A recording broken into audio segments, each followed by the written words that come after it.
हरे कृष्ण कृष्ण कृष्ण हरे हरे हरे राम राम राम हरे हरे। जय गुरुदेवर जय, जय राधा कृष्णर जय, जय गौर निताई सीतानाथेर जय, जय साधुगुरु वैष्णवेर जय। हरे कृष्ण। आज आमी जे आलोचना निये आसছি ताहा हलो भक्तेर भक्तिते मानुष এই ভক্তের ভক্তির দ্বারা মানুষ রূপ ধারণ করে মূর্তি। এই মূর্তি, এই যে অচল মূর্তি, তাও সচল হইতে পারে। কিরকম? যদি অনন্য ভক্তি থাকে যাদের মধ্যে, যদি তারা প্রকৃতভাবে ভক্তি সহকারে এই মূর্তির আরাধনা করে, মূর্তির পূজা করে এবং মূর্তির সাধন ভজন করে, তারা এই মাটির মূর্তিতেও মানুষ রূপে পরিণত করতে পারে। তবে কিভাবে? শাস্ত্রের থেকে আমি একটা উদাহরণ দিচ্ছি। চৈতন্য ভাগবত থেকে কিরকম বাসুদেব নামে এক পরম বৈষ্ণব, তার স্ত্রীর নাম ছিল পদ্মাবতী। সেই পদ্মাবতী ছিল প্রতিবতা নারী। তাদের কোনো সন্তানাদি ছিল না। স্বামী সারাক্ষণ, এই স্বামী স্ত্রী দুইজন সারাক্ষণ তারা মন্দিরেই কাটাতেন এবং এই যে তাদের কিন্তু এইভাবেই দিন কাটতেছিল। বৈষ্ণবের স্ত্রীর, এই যে বাসুদেব এর স্ত্রীর একদিন মনে মনে জাগলো যে সবাই মা ডাক শোনে, আমি যে কত জন্মের অপরাধী, তাই আমার ভাগ্যে সন্তান নাই। হে কৃষ্ণ, শুনছি তুমি নাকি এই ভক্তের করুণা করো, আমার তো কোনো ভক্তি নাই। তবে আমি জানি যে আমার স্বামী একজন বৈষ্ণব।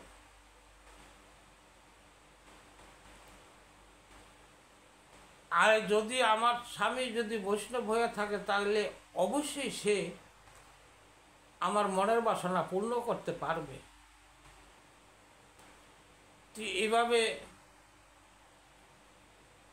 বলতেছে, তার স্বামী একদিন সে সেবা দিয়ে সন্তুষ্ট করছেন। সন্তুষ্ট করার পরে স্বামী বলতেছে, তোমার মতো এত প্রতিবতা নারী আমার ভাগ্যে, আমি কত ভাগ্যবান। তুই এই কথা বলতেছে। তখন স্ত্রী বলতেছে, আমি কোনোদিন তোমার কাছে আমি সেবা যত্নের প্রতিদান আমি কোনোদিন চাই নাই। তখন স্ত্রী বলল, হে স্বামী, আমার কিন্তু একটা কিছু চাওয়ার আছে, আর তুমি যদি দয়া করে দাও। কিছুতে না বলতে পারবে না। যদি না দাও তাহলে আমি জীবন বিসর্জন দিব। এই বাসুদেব বলল, আমার দেওয়ার কিছু নাই, আবার যদি না দিতে পারলে সে মরে যাবে, যদি আমার সাধ্য না থাকে। স্ত্রী বলল, তুমি ভগবানের ভক্ত, তোমার অসাধ্য কিছুই নাই।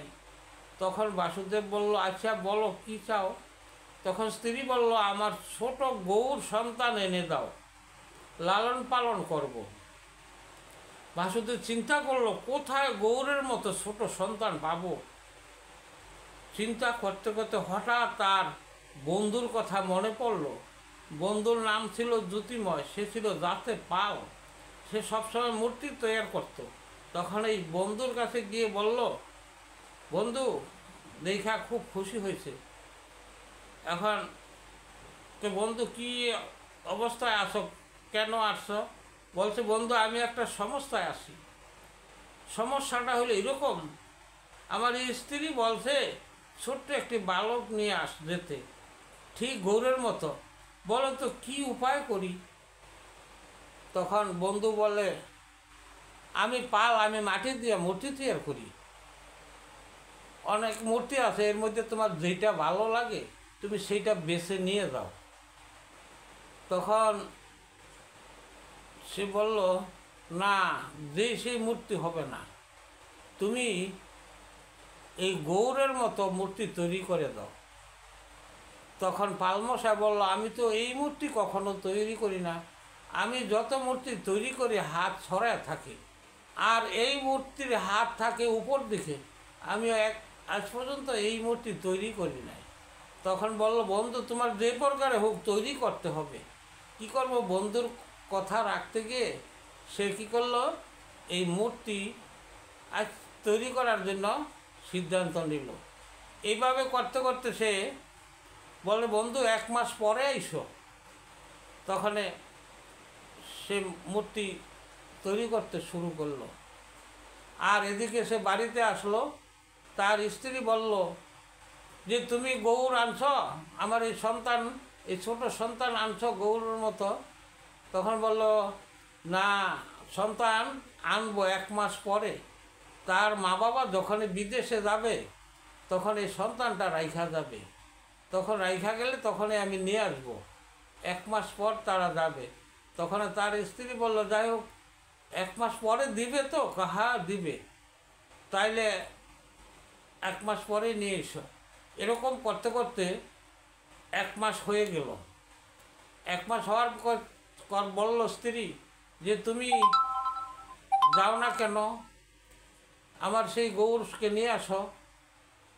তখন কি করবো, তার স্ত্রীর কথায় বাধ্য হয়ে আসে, সে পালমশাইয়ের বাড়িতে গেলেন। বন্ধুকে বলল, বন্ধু আমার মূর্তি দাও। তখন বলল, বন্ধু তুমি একটু কাজ আছে, আরেকদিন কালকে এসে নিয়ে যেও। যখন চলে গেছে ঠিকই, কালকে নিয়ে আসবো। স্ত্রীর কাছে বললো, আর স্ত্রী বলছে যে কালকে দেবো। কাল দিব তো? হ্যাঁ। এদিকে বন্ধু স্বপ্নে দেখতেছে না, এদিকে বন্ধু এই মূর্তি তৈরি করে এখন চিন্তা করতে আছে, দেখি তো মূর্তিটা কীরকম হয়েছে, আমি তো ভালো মতো দেখি নাই। যখন এই মূর্তির ঘরে গেল, গিয়ে দেখতেছে মূর্তি 2 হাত তুলে নৃত্য করতেছে আর এই হরে কৃষ্ণ মহামন্ত্র কইতেছে। যখন এই হরে কৃষ্ণ মহামন্ত্র উচ্চারণ করতেছে তখন দেখা সেই পালমশাই বলল, এই মূর্তি আমার বন্ধুকে দিব না, কারণ অন্য একটা মূর্তি তৈরি করে দিব। এরপর রাত্রে যখন শুয়েছিল তখন স্বপ্নে দেখাইল যে, তুই এই মূর্তি বাসুদেবকেই দিবি, যদি তুই এই মূর্তিতে রাখস তাহলে তুই ধ্বংস হয়ে যাবি। তখন এই কথা শুই না ভয় পায়া সে কি করলো, পরদিন যখন বন্ধু আসছে তখন বন্ধুকে সেই মূর্তি দিয়ে দিলেন। এখন এই বাসুদেব মূর্তি নিয়ে বাড়িতে যাবে, চিন্তা করতেছে, আমাকে ছেলে নিয়ে যেতে বলছে, এখন মূর্তিটা কিভাবে নিয়ে যায়। এরপরে এই মূর্তিটারে কাপড় দিয়া পেঁচাইয়া সুন্দরভাবে সে হাঁটতে শুরু করলো। যখন বাড়ির কাছে আসলো তখন স্ত্রী জিজ্ঞাসা করলো, আমার গৌরকে এনেছ? বলছে, হ্যাঁ তোমার গৌর এনেছি। তাইলে দাও আমার কাছে। কয়, না, গৌর ঘুমাচ্ছে, তুমি একটা কাজ করো, এই ঠাকুর ঘর পরিষ্কার করো, ঠাকুর ঘর পরিষ্কার করো, আমি এই গৌরকে রাখি। পরিষ্কার করা হইলে ধূপ দ্বীপ জ্বালায়া, আর গৌর আমাদের বাড়িতে প্রথম আসছে, তাদেরকে পূজা দিয়ে নিতে হবে। তার স্ত্রী মনে করলো ঠিকই তো কথাটা। সে সব কিছু পরিষ্কার কইরা যখন সব কিছু জ্বালায়া প্রসাদ ওইখানে দিয়ে নিবেদন কইরা যখন বাহির হয়েছে, এই ফাঁকে সেই মূর্তিটা গিয়া ভিতরে নিয়ে রাইখা এসছে তার স্বামী।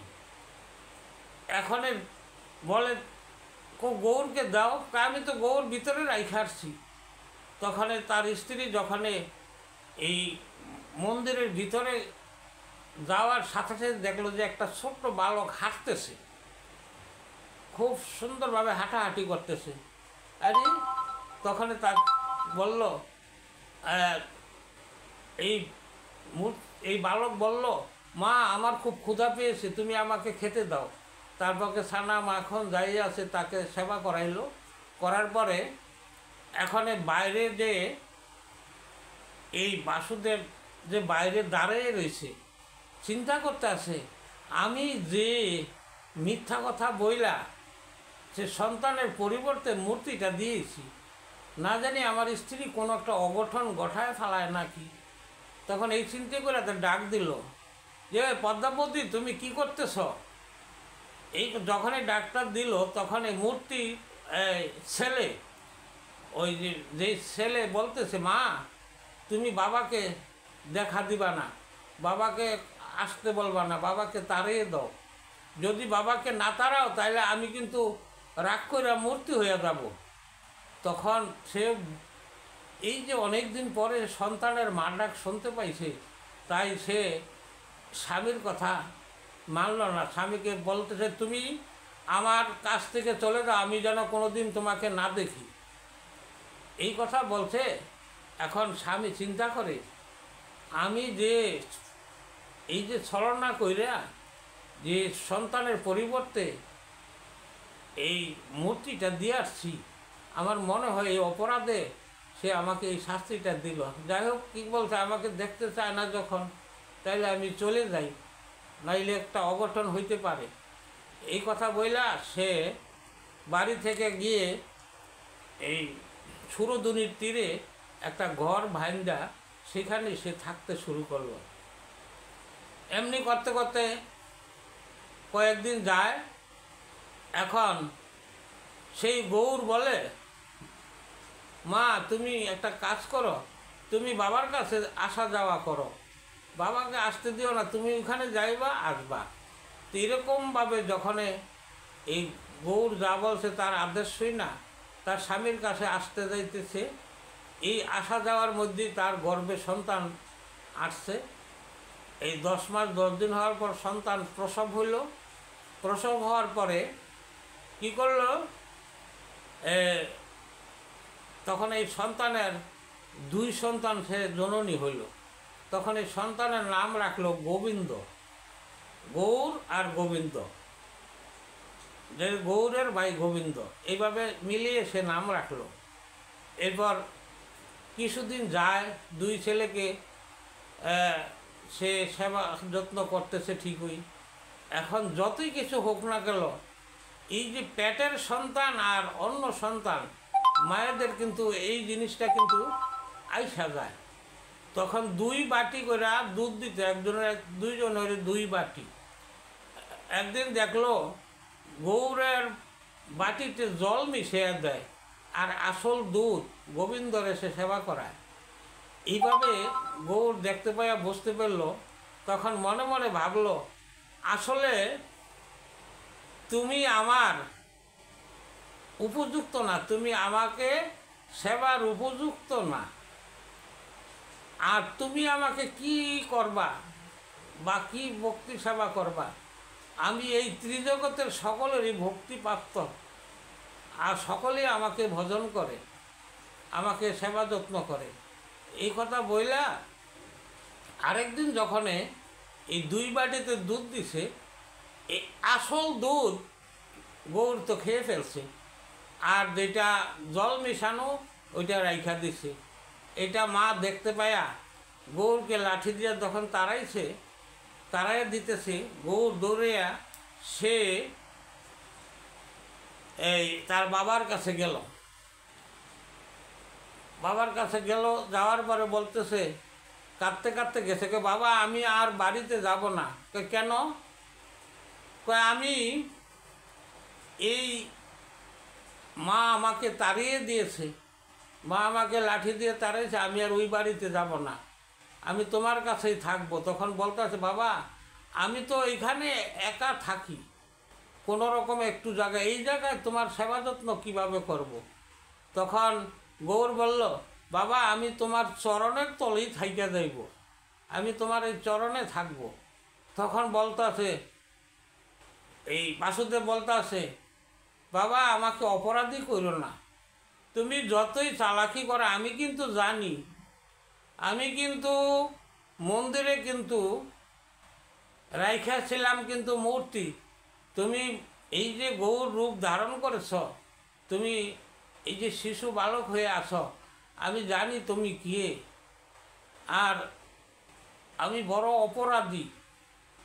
আজ দেখো আমি তোমাকে পেলাম না, আমার আগে পেয়ে গেল তোমাকে আমার স্ত্রী।